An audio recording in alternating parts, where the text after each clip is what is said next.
1914 Serbian-Masturbian.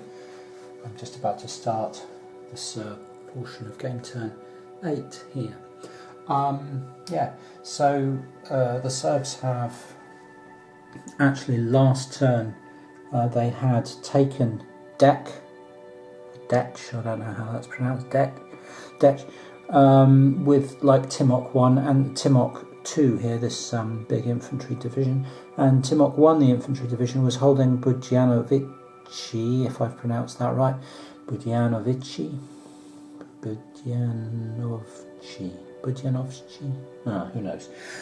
Sorry about that for mangling the language. So either way, the Serbs had taken both those and could cash them in. They once per game they can cash this in for 5 VPs each. So they would have needed to have taken this as well, search in for 15, but they decided against trying to do that. I know it looks empty now, but that's because the Austro-Hungarians vacated defence of it on their part of the term after these guys sort of cashed their 10 VPs in.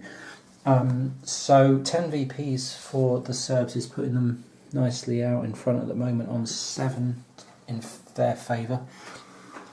But now they've got no source of victory points up here, apart from holding Sabac, which they're now trying to entrench in. As you can see, they've got a movement point marker on them trying to dig in. So yeah, and they are now withdrawing the troops that they used to attack into this area because down here it's all fallen apart. They're getting overwhelmed, and the Austro-Hungarians have taken their strategic objective, which is under this 18th division here. So that has fallen, and this entire 6th Army is now free to pursue any course of action it likes. Now, Nova Varos just here is worth points for the Austro-Hungarians, 5 VPs, so they'll be aiming for that, but they'll want to push up past these defences here and try and start scoring these points for getting into across column 20 and north of column 23. So they want to try and get up into this area to start scoring those points. So yeah, they're just going to try and push into Serbia, essentially, is the upshot of that, and open this road up by taking Nova Varos.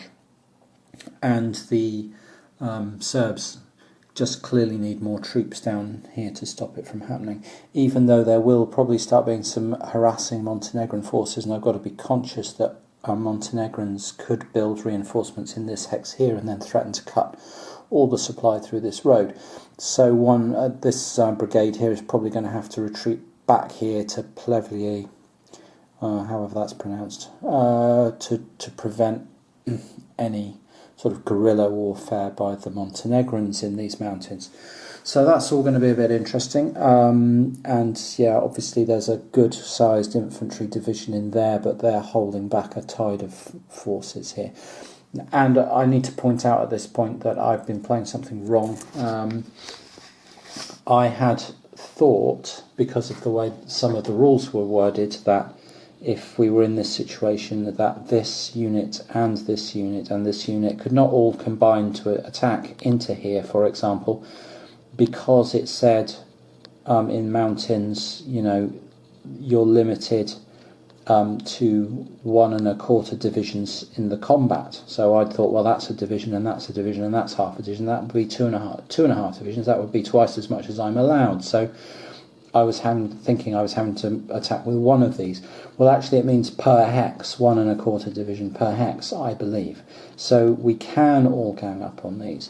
The result of that is that in the first few turns, I've been really harsh on the Austro-Hungarians because they've not been able, or I didn't think they were able to combine into those attacks, and that made it very slow going through these mountains.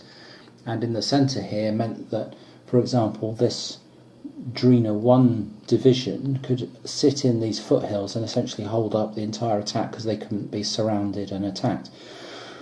So the Austro-Hungarians have been forced to make, I've been forcing them to make much worse attacks than perhaps they might otherwise have been, and they've been getting forward much slower than they might otherwise have been, and so on. So there's not a lot I can do about that in terms of VPs, but on these charts over here, I ended up giving them back several CEL where they'd lost them making attacks that they needn't have made, and I think I gave them a bonus reinforcement point as well. And from there on, they're just going to have to lump it and carry on with it, because there's no way I can rectify that error and replay the entire game. So we're just going to go on from here, but I have given them some casualties and some combat effectiveness back across the Austro-Hungarian army, just to just as a bit of a fillip for the fact that they could have been making better odds attacks, fewer better odds attacks, and forcing these guys back. So yeah, we'll see how it goes from here on in. I'm content that the position's fine in terms of ongoing play. So there it is. Yeah, anything else that I need to talk about? I don't think so. I think we're just pushing on. The Serbians have been holding this area too comfortably and completely collapsing down here, so they are going to try and pull at least one infantry division and maybe a couple down into this area, certainly around these cubes here and possibly further into these mountains, to try and shore up any grief that might come their way through here before the Serbs really exploit the breakthroughs that they're getting.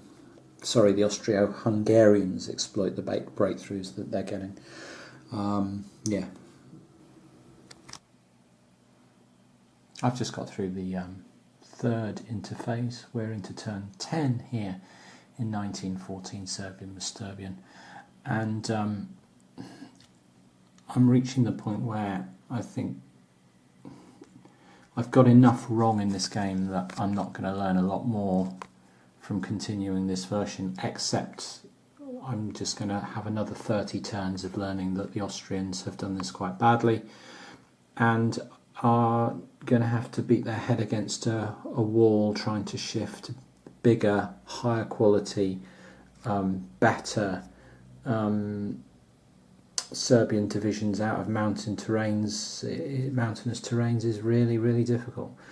Yeah, so they can't do better than sort of 2-1 on these attacks into these divisions in the mountains, and they're just consistently losing again and again and again.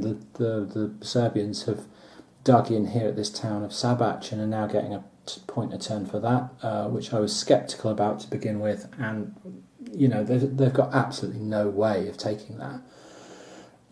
Just not the forces to take it. They can't even shift this Timok 1 division to get at it. They couldn't combine these forces with these forces in different armies anyway. But besides that, they've just got better troops dug in defensive positions to try and shift, and more of them. I actually think the Serbian army in this game is probably slightly bigger if you count it up in terms of divisional equivalents. The Austro-Hungarians look like they've got more on the board, but a lot of them are little brigades, and little brigades in this game are far more fragile than the big divisions. Infantry divisions essentially cannot be removed. If you step loss them, they get flipped. If you step loss them again, they don't get removed. They get a -3 marker on them. You step loss them again, they get another -3 marker on them, and so on. So essentially, they're